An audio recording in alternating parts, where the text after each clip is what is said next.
자, 이 시간은 민수기 강의 15강입니다. 오늘은 간음에 대한 율법의 저주와 그리스도의 용서라는 제목으로 하나님의 말씀을 증거하겠습니다. 이제 우리는 민수기 5장의 마지막 부분에 이르렀습니다. 이제까지 민수기 5장의 내용은 이스라엘 회중 전체를 거룩하게 하기 위한 규칙을 다룬다고 하였죠. 자, 이러한 법들이 강조됐던 이유는 이때 그들이 가나안 땅을 향해서 행진한 중에 있었기 때문입니다. 그들은 앞으로 약속의 땅에서 구별된 백성으로 살기 위해서 그들을 죄로 오염시키는 모든 부정함과 불경건함을 제거해야 했던 것입니다. 그래서 하나님은 이스라엘 백성의 육체적인 정결함을 지키시기 위해서 각종 부정한 병에 걸린 사람을 진 밖으로 내보내라고 하셨고, 또한 다음으로 사회적인 차원의 경건을 지키기 위하여 이웃에 대한 피해를 보상하는 법을 말씀하신 바 있습니다. 그리고 오늘 이어지는 본문을 보게 되면 간음에 대한 판별과 처벌 방법이 나와 있는데, 이는 곧 이스라엘 각 가정의 거룩함을 지키기 위한 규칙이라고 할 수 있겠습니다. 여러분, 가정이라고 하는 것은 하나님께서 우리 인간을 창조하실 때부터 처음에 만들어주신 기관입니다. 하나님께서 우리 인류에게 만들어주신 기관을 보통 가정, 교회, 국가 세 가지라고 말을 하는데, 이 중에서 가정은 최초 인간에게 주어진 유일한 기관으로서 가장 중요한 위치를 점하고 있습니다. 최초의 남자와 여자는 결혼을 통하여서 가정을 이루었고, 그 첫 번째 가정은 교회와 국가의 역할 역시 같이 맡고 있었죠.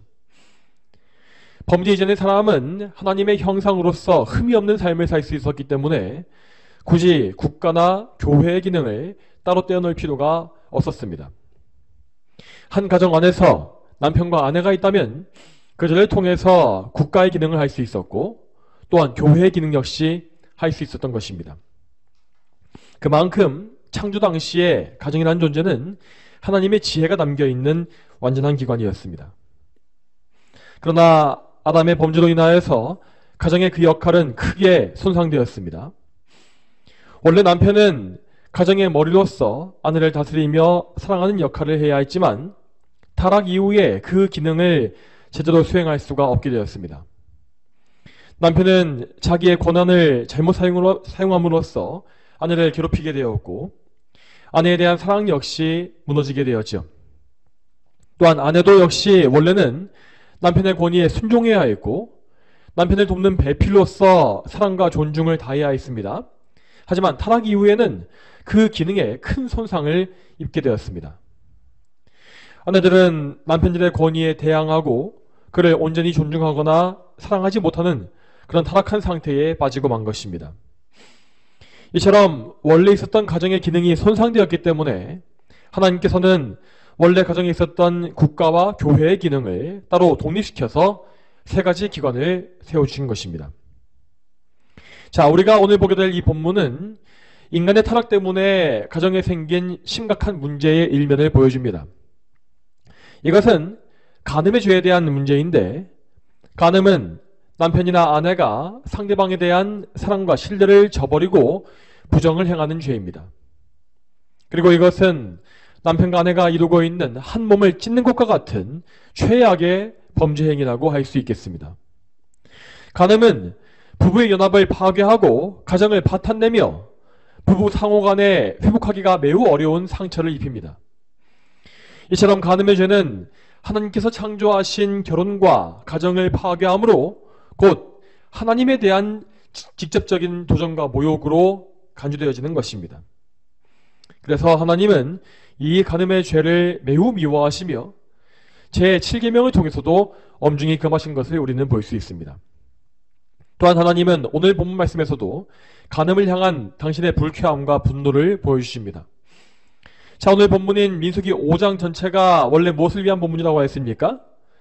이 본문 전체는 이스라엘 회중 전체의 거룩함을 지키기 위해 계시된 중요한 규칙이라고 말한 바 있습니다.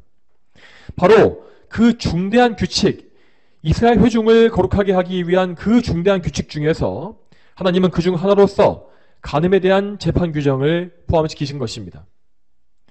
그만큼 하나님은 간음을 중대한 범죄 행위로 보시는 것이고 이스라엘 회중 가운데 간음이 끼어드는 것을 매우 경계하신 것이죠. 만일 이스라엘의 가정들 가운데서 간음이 퍼져나간다면 그 모든 가정들은 모두 무너질 것이고 이스라엘 백성 전체는 불경건과 음란에 깊이 빠질 수밖에 없었습니다. 그러므로 하나님은 당신의 영광을 위해서 또한 그분의 백성을 지키시기 위하여서 이 간음의 죄에 대한 엄중한 경고를 내려주신 것입니다. 그러면 오늘 본문을 차례대로 살펴보겠습니다. 먼저 12절부터 13절까지를 같이 보겠습니다. 12절과 13절 말씀 같이 한번 읽어보죠. 자, 시작. 이스라엘 자손에게 말하여 그들에게 일러라. 만일 어떤 사람의 아내가 탈선하여 남편에게 죄를 지어 어떤 남자가 그 여자와 동침하였으나 그 여자 남편의 눈에 숨겨져 드러나지 않았고 그 여자가 부정하지만 증인이 없으며 그 여자가 현장에서도 잡히지도 않았다고 하자. 아멘. 여기서 먼저 우리는 하나님께서 이 율법을 주신 목적이 무엇인지를 정확히 알아야 합니다. 자, 이 법은 모든 간음죄 중에서도 특히 은밀히 감추어진 죄를 밝혀내기 위한 율법입니다. 분명히 뭔가 의심살 만한 점이 있는데 명확한 증거가 없는 그런 경우를 다루는 것입니다. 자, 이와 반대로 사람의 눈에도 다 드러나 보이는 죄는 판단하거나 처벌하기가 어렵지 않고 쉽습니다. 가늠하다가 현장에서 잡힌 자는 남녀를 불문하고 모두 돌로 쳐서 죽이게 되어 있었죠. 자, 그러나 이와 반대로 은밀히 감추어진 죄는 사람의 눈에 보이지 않기 때문에 판별하지 못하고 묻혀있는 경우가 많았습니다. 여러분, 그렇지만 사람의 눈에 가려졌다고 할지라도 그 죄의 더러움과 파괴성은 눈에 드러난 죄와 똑같습니다. 오히려 이러한 죄는 죄에 대한 형벌이 이루어지지 아니하고 계속 쌓이기 때문에 점점 더 모든 사람들을 죄에 깊이 빠뜨리게 되죠. 한번 죄의 맛을 본 사람은 가면 갈수록 하나님을 의식하지 않게 되므로 그저 사람의 눈만 속이면 된다고 하는 식으로 계속 죄를 짓게 됩니다. 만일에 이러한 숨겨진 죄를 계속 방치하게 되면 그 사회와 국가 안에는 처리되지 않은 죄가 계속 쌓이게 될 것입니다. 그리고 결국에는 그 모든 죄가 엄청나게 불어나서 하나님의 엄청난 진노와 심판을 초래하게 되는 것입니다. 여러분, 하나님은 결코 죄를 간과하시는 분이 아니기 때문에 은밀히 감춰진 죄는 정말로 이 개인과 사회와 국가 전체를 그분의 진노에 빠뜨리는 단초가 될 수 있었습니다. 그러므로 하나님은 이스라엘 백성을 심판에서 보호하시기 위하여서 은밀한 죄를 미리 발견하고 제거할 수 있는 율법을 주신 것입니다. 다음으로 14절을 보겠습니다. 오늘 본문의 14절 말씀 같이 읽어보겠습니다. 읽겠습니다. 자, 시작. 그에게 의심하는 마음이 생겨 자기 아내가 더럽혀졌다고 그 여자를 의심하거나 혹은 아내가 더럽혀지지 않았는데도 의심하는 마음이 생겨 아내를 의심하게 되었다면. 아멘. 앞에서 우리는 이 율법이 숨겨진 간음죄를 판별하기 위한 목적을 가진다고 말하였습니다. 자, 이 목적에 더해서 이 법에는 한 가지의 목적과 이유가 더 있습니다. 그것은 가정의 평화와 신뢰를 회복하는 목적입니다. 여러분, 간음이라는 죄는 다른 종류의 죄와 다르게 부부간의 관계를 기초부터 완전히 파괴하는 죄입니다. 자, 예를 들어서 배우자가 도둑질을 했다고 하는 죄는 어떻게든 그 죄를 이해하고 회개하고 관계를 회복하는 것이 가능합니다. 하지만 간음을 했다고 하면 그 관계의 회복은 사실상 어렵습니다. 그렇기 때문에 간음에 대해서는 의심이라도 생기게 된다면 그 부분은 이제 도저히 회복할 수가 없는 상태가 되고 마는 것입니다. 만일 그 간음의 죄가 사실이 아니라 할지라도 의심이 해소되지 않으면 관계 회복은 가능하지가 않습니다. 그렇게 되면 그 가정은 실제 사실도 아닌 일 때문에 가정이 깨어지는 불행을 겪는 것입니다. 그래서 하나님은 이스라엘의 모든 가정들을 보존하시고 또한 견고히 세우시기 위해서 친히 법을 통해서 개입해 주신 것입니다. 만일 의심받은 여인이 결백하다면 하나님은 친히 증인이 되어 주셔서 그 여인의 무죄함을 증명해 주실 것이었습니다. 계속해서 본문을 보겠습니다. 자, 15절부터 28절까지 말씀은 간음의 사실을 판별하는 절차를 다루고 있습니다. 자, 그런데 이렇게 어떤 쓴물을 마시고 뭔가 다리가 붓고 하는 이런 식의 이런 것들은 우리 인간의 생각으로는 이해하기가 어려운 것이 사실입니다. 자, 만일 이러한 절차가 하나님의 명령이 없이 계시가 없이 사람의 마음대로 집행되었다고 한다면 이러한 것은 매우 비과학적이고 미개한 방법이 되고 말았을 것입니다. 하지만 여기에는 하나님의 명령과 약속이 더해졌기 때문에 이제 확실한 효력이 생기게 되었죠. 이스라엘 백성들이 하나님의 약속을 믿음으로써 이 절차를 수행한다면 그들은 분명 그 절차 가운데 하나님의 세밀한 간섭하심을 경험할 것이었습니다. 하나님은 당신의 백성인 이스라엘을 거룩하게 하시기 위해서 친히 개입하실 것이었고 죄와 무죄를 친히 판결해 주실 것이었습니다. 그러면 이 절차를 요약해서 한번 설명해 보겠습니다. 먼저 15절을 보겠습니다. 15절 말씀 같이 읽어보죠. 자, 시작. 그 사람이 자기 아내를 제사장에게 데려가서 보릿가루 한 에바의 10분의 1을 그 여자의 예물로 드리되 그 위에 기름을 붓거나 향을 두지 말아야 한다. 이것이 의심의 곡식 제물이며 죄악을 생각나게 하는 것이다. 아멘. 자, 이 말씀에는 남편이 아내를 제사장에게 데리고 가서 보릿가루를 바치는 절차가 나와 있습니다. 자, 이렇게 이 제사 중에서 곡식을 바치는 제사를 가리켜서 우리는 소제라고 부르지 않습니까? 자, 여기 나와 있는 소제는 특별히 의심의 소제라고 불리는 것을 볼 수 있습니다. 자, 평상시에 일반적으로 드려지던 소제는 원래 값비싼 고운 밀가루와 함께 기름과 향을 함께 드리는 것이었습니다. 이것은 곧 하나님께 바치는 성도의 순수한 헌신을 상징하는 제물이었죠. 그런데 오늘 말씀에 나와 있는 이 의심의 소제에는 밀가루 대신에 값싸고 거친 보릿가루가 바쳐지고 또한 기름과 유향도 드리지 말라고 되어 있습니다. 이것은 기쁨으로 바치는 헌신의 소제가 아니라 죄를 생각나게 하는 소제이기 때문에 죄를 상징하는 거친 제물을 바쳐야 했던 것입니다. 한편 이 법은 남편과 아내 모두를 세상 법정에 세우는 것이 아니라 하나님 앞으로 인도하고 있습니다.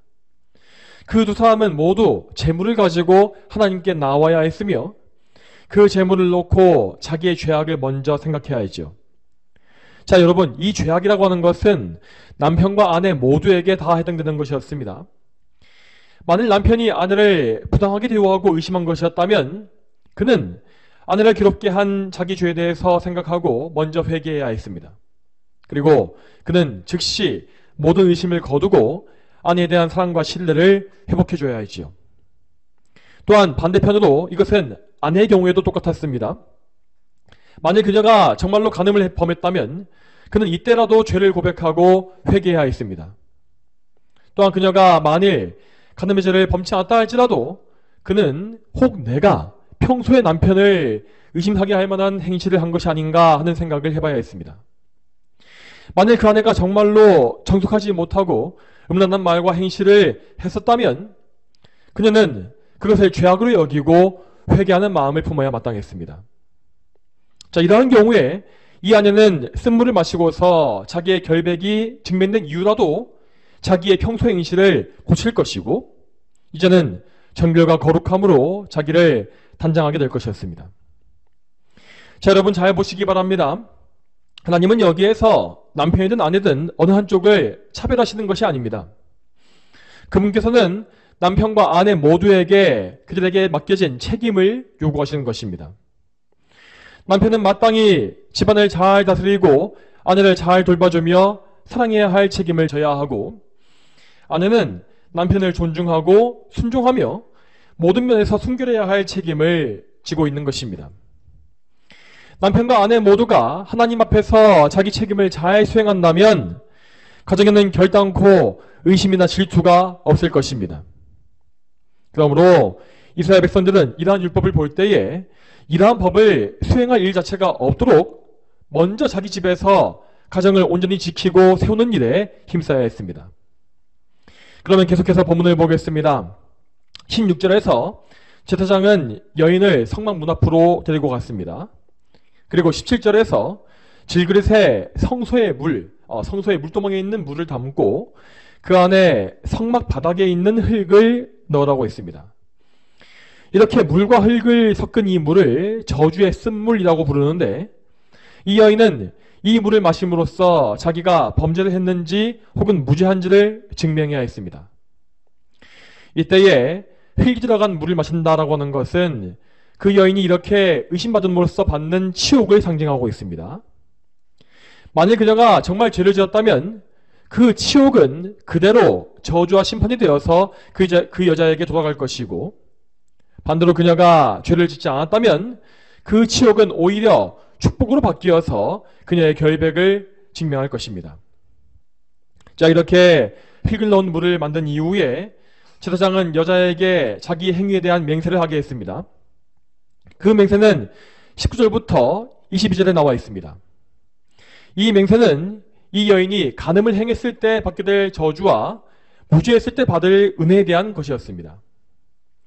이제 이 여인은 하나님 앞에서 맹세한 것이므로 이 말을 절대 물을 수 없었습니다. 그리고 만일 그 저주를 정말로 받는다 할지라도 아무런 핑계할 거리가 없었죠. 왜냐하면 그녀는 단지 간음죄만 범한 것이 아니라 하나님 앞에서 거짓 증거를 하고 그분을 능멸한 죄를 범한 것이기 때문이었습니다. 또 이어서 23절을 보게 되면 제사장이 모든 저주를 책에 기록한 뒤에 그 글자를 저주의 물에 씻는 장면이 나와 있습니다. 이것은 앞에서 말씀한 그 저주가 이 물에 모두 옮겨 담겨진다라고 하는 상징적인 행동이었습니다. 이로써 이 여인은 자기가 받을 저주에 대해서 맹세한 증인이 된 것이었고, 자기 약속에 책임을 져야 했습니다. 그리고 이 여인은 그 저주의 쓴물을 마시게 되었습니다. 이 물을 쓴물이라고 부르는 이유가 무엇일까요? 그것은 죄가 가지는 속성을 상징하기 위함입니다. 죄는 처음 맛볼 때는 달콤하지만 결국 그 결과는 너무나 쓰다는 사실을 이 말씀은 표현하고 있는 것입니다. 마지막으로 27절 이하로 넘어가게 되면 이 절차를 치르고 난 뒤의 결과가 나와 있습니다. 만일 그 여자가 정말 죄를 지었다면 그 저주의 물은 효과를 발휘하여서 그 여자의 배를 붓게 하고 넓적다리를 썩게 할 것이라 하였습니다. 이로 인해서 그녀는 백성 가운데 저주거리가 될 것이고 하나님 앞에 거짓을 증언한 자로서 수치를 당하게 될 것이었습니다. 자, 그리고 이러한 결과는 곧 그녀가 더 이상 아이를 가질 수 없다는 의미를 가지고 있습니다. 이스라엘의 여인이 아이를 잉태한다는 것은 하나님의 백성을 더 가지고 번성케 하는 것이므로 그녀에게 큰 영광이자 면류관이요 축복이었습니다.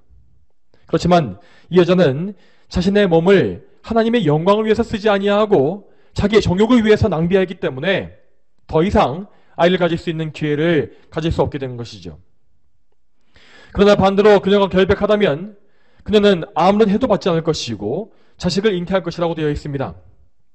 이는 곧 그녀가 다시금 남편과의 관계를 회복하고 사랑과 축복 안에 거할 것을 의미합니다.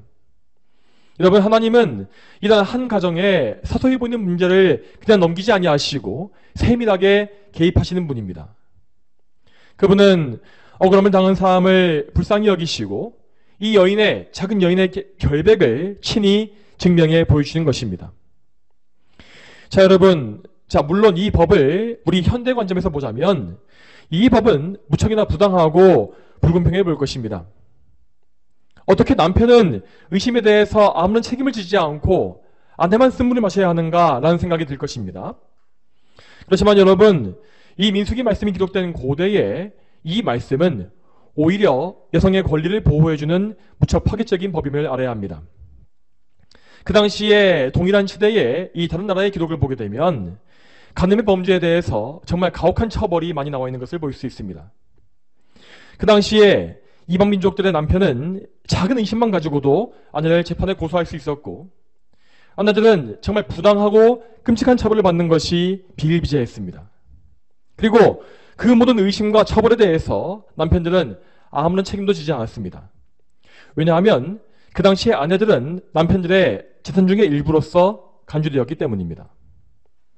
하지만 하나님은 이러한 당시의 문화를 죄로 여기시고 이스라엘 백성을 그런 죄악된 문화로부터 구별하셨습니다. 그래서 하나님은 남편과 아내 모두를 하나님 앞에 나오게 하심으로써 자기 자신의 죄를 돌아보게 하는 과정을 먼저 거치게 하신 것입니다. 여러분, 구약시대의 이스라엘 백성들에게 하나님 앞에 나아간다라고 하는 것은 정말 두려운 일이었기 때문에 오늘 본문의 법이 실제로 시행되는 일은 거의 없었을 것입니다.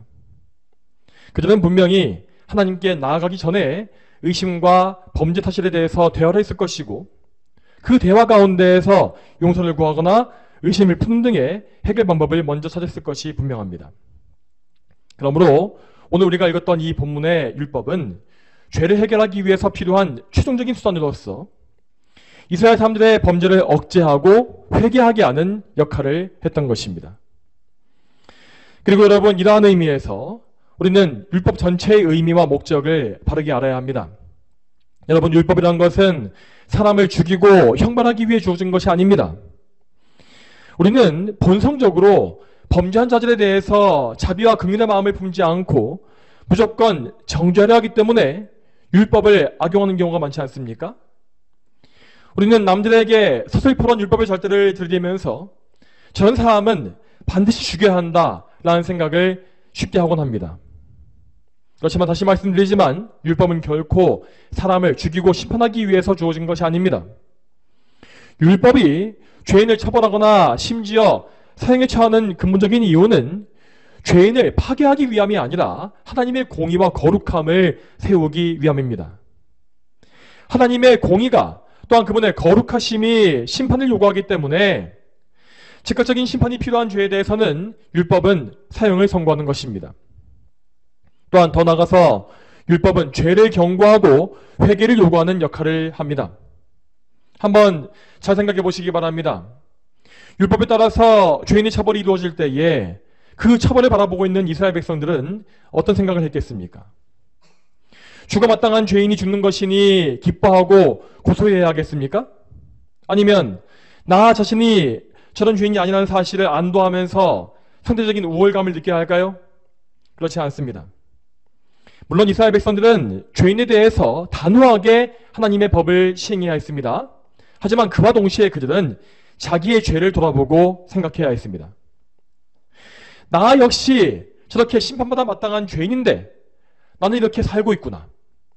나 역시 마음으로 간음하고 살인했으며 속마음에서 신성모독과 우상숭배를 범했음에도 불구하고 나는 심판을 받지 않았다.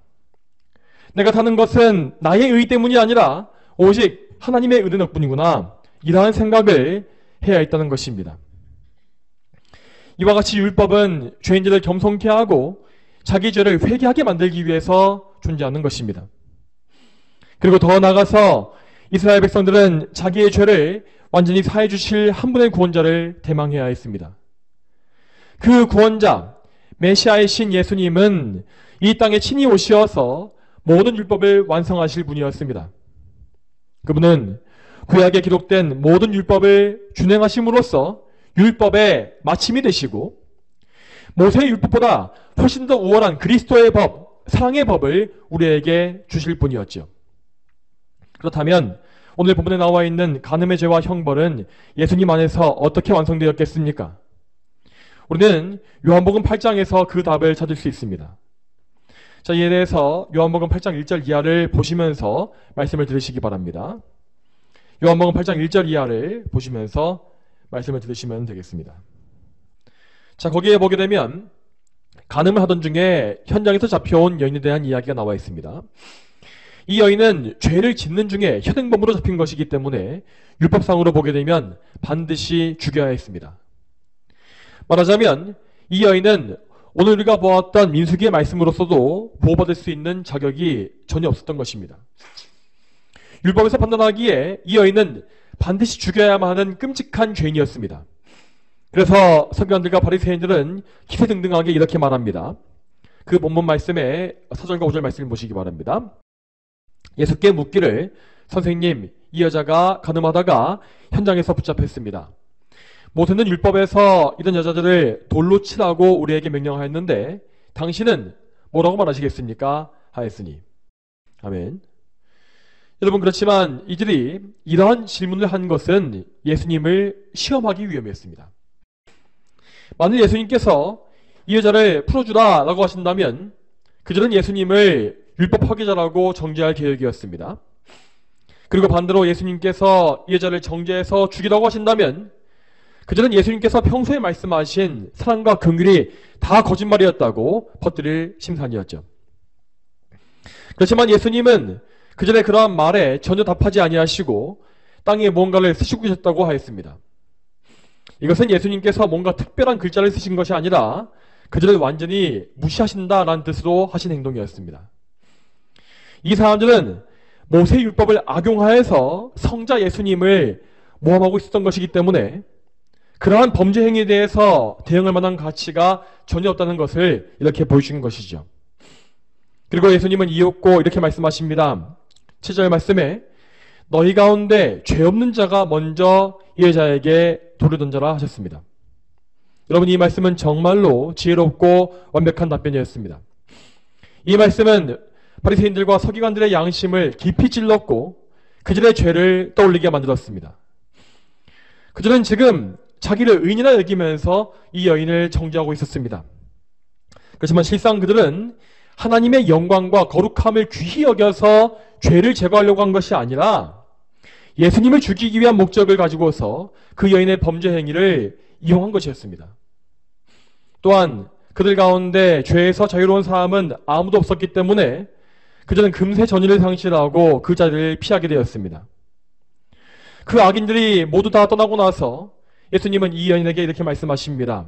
10절과 11절 말씀 같이 읽겠습니다. 10절과 11절 말씀 같이 읽겠습니다. 자, 시작.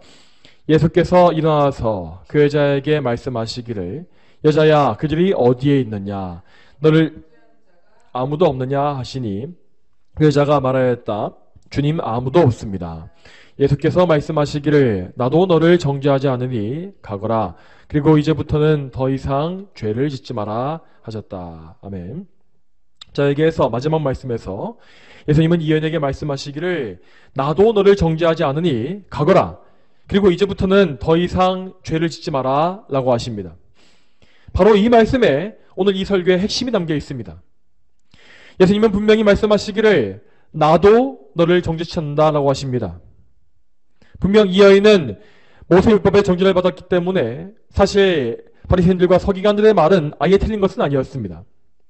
그렇지만 예수님 앞에 왔을 때에 이 바리새인들은 더 이상 처벌을 주장하지 못하고 물러나는 것을 볼 수 있습니다. 여러분, 이 사건이 무엇을 보여주고 있습니까? 이것은 예수 그리스도로 인하여서 율법의 정죄가 모두 사라졌다는 사실을 우리에게 보여줍니다. 예수님께서 우리의 죄를 대신 담당하셨기 때문에 우리는 이제 율법의 정죄를 당하지 않습니다. 그리고 예수님 역시도 우리를 정죄하지 아니하십니다. 왜냐하면 그분께서 이미 우리의 죄를 대신 지시고 모든 형벌과 저주를 담당하셨기 때문입니다. 분명히 이 여인은 수치스러운 간음의 죄를 범하다가 잡혀오게 되었지만 예수님 앞에서 그 죄를 회개하고 그분을 의지한 것입니다. 그 여인의 마음속에서는 성령님에 의하여서 변화가 일어났고 이제 그녀는 자기 죄를 부끄러워하고 또한 미워하게 되었습니다. 그리고 그 믿음을 가지고 예수님의 얼굴을 바라보았을 때 예수님은 이 여인을 용서하시고 자유롭게 놓아주셨습니다. 여러분, 우리는 이 말씀에 나와 있는 가늠한 여인의 이 자리에 우리 자신을 놓고 생각할 수 있어야겠습니다. 우리는 실제 행동으로 가늠하지 않았다 할지라도 마음속으로는 간음을 다 범한 죄인들입니다. 또한 여러분, 우리는 구약 성경의 간음이 영적 간음과도 연결되어 있다는 사실을 알아야 하겠습니다. 하나님에 대해서 영적 순결함을 지키지 못하고 하나님이 아닌 다른 것을 사랑하며 끌리는 모든 마음은 다 영적인 간음입니다. 그러므로 영적 측면에서 우리 모두는 한 명도 빠짐없이 모두 다 실제로 간음한 죄인들입니다. 율법은 그 죄에 대해서 우리를 무섭게 정죄하고 있었고 우리 죄는 너무나 밝히 드러나 있었습니다. 우리는 이 영적 간음의 행위에 대해서 변명할 거리가 조금도 없었던 죄인인 것입니다. 그럼에도 우리 예수님께서는 가늠한 우리를 위해서 자기 자신을 내어주셨습니다. 예수님은 영적으로 가늠한 우리 죄를 짊어지셨기 때문에 그분께서 마치 영적 가늠을 범하신 것과 같이 억울한 정죄를 당하신 바 있습니다. 자, 이에 대해서 예를 들어보겠습니다. 예수님은 바리새인들로부터 너는 바알세불을 섬기고 있다라고 하는 모함을 받으신 적 있지 않습니까? 자, 이것은 곧 예수님께서 하나님과의 관계를 배신하고 우상과 접했다라고 하는 모욕적인 말이었습니다. 즉, 그러니까 그들은 예수님께서 너는 영적으로 간음을 범했다라고 한 것입니다. 여러분, 하지만 예수님은 평생에 아무런 흠결이 없이 오직 하나님께만 예배와 충성을 바치신 분입니다. 그럼에도 불구하고 그분은 영적 간음에 빠진 우리를 대신하시기 위하여서 우리 죄를 대신 담당하시고 모함과 고소를 당하신 것입니다. 또한 예수님은 마지막 밤에 대제사장으로부터 신성모독을 한 사람이라고 정죄당하신 바 있습니다. 이 신성모독의 죄 역시 영적 측면에서 하나님과의 관계를 파괴하는 영적 간죄에 포함되어 있습니다. 원래는 우리가 신성모독의 죄로서 하나님께 정죄를 받아야 마땅하지만 예수님께서 우리를 대신하여서 이 수치와 모욕을 대신 맡으신 것입니다. 그리고 결국 예수님은 신성모독자라고 하는 오명을 뒤집어 쓰신 채로 수치와 고통의 십자가를 지셨습니다.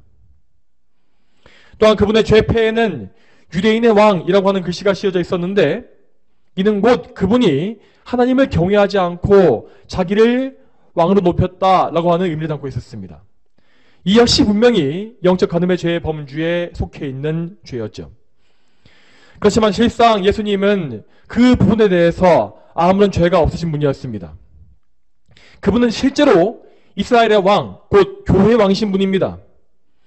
또한 예수님은 정말로 온 만물의 왕이시지만 단 한 번도 당신의 왕권을 자랑하거나 과시하신 적이 없었으며 오직 아버지 하나님의 영광을 위해서만 생명을 바치신 분이었습니다. 여러분, 오히려 자기를 왕자리에 놓고 교만했던 것은 우리가 아니었습니까? 우리는 과거에 하나님과의 관계를 조금도 생각하지 않았고 나 자신을 우상 숭배하며 자아에 도취되어서 나를 높이는 죄를 지었습니다. 그리고 지금도 우리는 그런 죄에 일부 빠져 있습니다. 우리가 이렇게 하나님을 모욕하고 나를 숭배했기 때문에 예수님은 그 죄에 대한 정죄와 고소와 형벌을 당하셔야 했던 것입니다. 여러분, 이처럼 우리는 예수 그리스도의 대속하심을 인하여서 완전한 죄 사함을 입었고 특별히 영혼과 육신으로 범했던 간음의 죄 역시 깨끗이 사함받았습니다. 그러므로 우리는 이제 이 죄 사함에 합당한 정결한 삶을 살아야 마땅합니다. 여러분, 앞에서 우리가 보았던 요한복음 8장 11절 말씀에서 예수님은 간음한 여인에게 이렇게 말씀하십니다. 나도 너를 정죄하지 않으니 가거라. 그리고 이제부터는 더 이상 죄를 짓지 마라. 아멘. 여러분, 예수님은 분명히 사죄를 선포하신 이후에 더 이상 죄를 짓지 마라 라고 명하십니다. 우리는 사실상 이 말씀대로 모든 간음의 죄 역시 완전히 끊어야 합니다. 그러나 우리가 아는 바와 같이 우리는 날마다 죄로 넘어지며 하나님과의 관계 역시 항상 경솔하게 여길 때가 많습니다. 만약 우리가 우리 힘을 의지하고 있다면 우리는 절대로 이 계명에 순종할 수 없을 것입니다. 그러므로 우리는 이제 삼위일체 하나님께 의지하여서 죄와 실제로 싸워나가는 삶을 살아야 합니다. 우리는 이 싸움을 위해서 날마다 우리의 머리 대신 예수 그리스도를 바라봐야 합니다. 예수님은 우리의 머리시오 원줄기로서 거룩함의 원천 되시는 분입니다.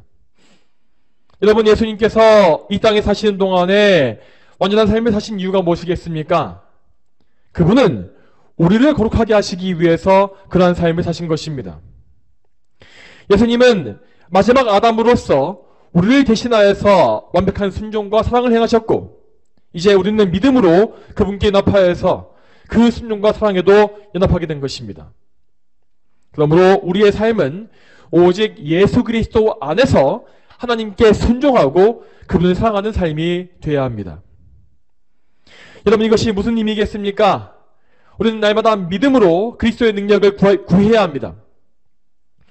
우리 안에 계신 성령께서 우리에게 예수 그리스도의 그 능력을 더해 주시기를 날마다 기도로써 구해야 하는 것입니다.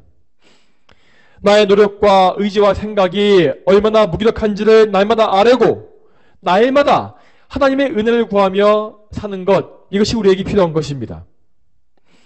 이렇게 기도로 하나님께 의지하지 아니하면 우리에겐 절대 그리스도와의 연합이 일어나지 않을 것입니다. 여러분, 믿음이라는 것은 절대 말로만 내가 믿습니다 한다고 해서 되는 것이 아닙니다. 우리에게 정말 믿음이 있다면 우리는 하나님께 영광을 돌리고 싶어 할 것이고, 그 소망이 있다면 우리는 하나님의 능력을 덧입기 위해서 기도할 것입니다. 그리고 우리의 기도는 날마다 더 깊어지고 더 간절해져 갈 것입니다. 우리는 이러한 기도를 통해서 예수님과 연합하고 예수님 안에서 거룩과 순결의 삶을 살아가야 합니다. 이런 것이 바로 예수님께서 말씀하신 바 이제부터는 더 이상 죄를 짓지 말라라는 말씀의 의미입니다. 사랑하는 성도 여러분, 우리 모두가 우리의 간절을 짊어지신 그리스도를 바라보고 믿게 되기를 소망합니다. 그리고 우리 모두가 참으로 그리스도께 의지함으로써 하나님께만 모든 상황과 정절을 바치는 그런 순결한 삶을 살게 되기를 그리스도의 이름으로 축복합니다. 다 함께 기도하겠습니다.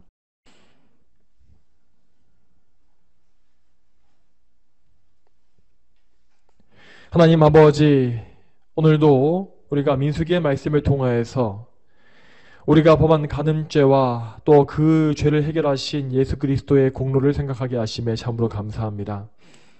하나님, 우리는 참으로 우리의 육신과 영혼으로서 간음하여 하나님을 배반하고 하나님 앞에 많은 죄를 범했던 그런 수치스러운 죄인이었지만 하나님께서 예수 그리스도를 통해서 우리에게 은혜를 내려주시고 예수님의 공로로 말미암아 우리를 죄 없다 하시며 우리를 정말 하나님의 자녀로서 받아주신 그 은혜에 참으로 감사드립니다.